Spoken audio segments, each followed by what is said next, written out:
Шок, бомби, камења кон полицијата и новинарските екипи. Очекувано протестот за случајот Монструм мина со инциденти. 7 полицајци и 1 новинар завршија во болница. Победете.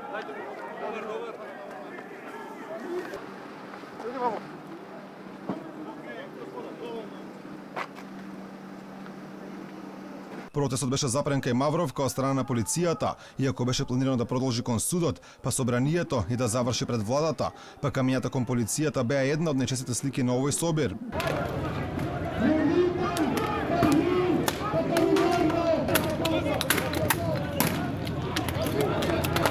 Покрај насилство на протестот може да се слушнат пораки за голема Албанија, но и УЧК. Неколку од оние кои протестираа беа и уапсени.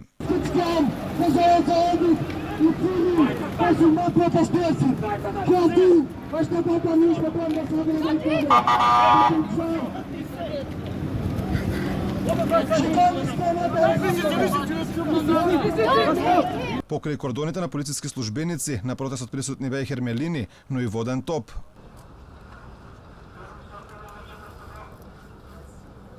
Собирот заврши откако полицијата на еден начин преговараше со организаторите и двете страни се повлечат, што на крајот и се случи.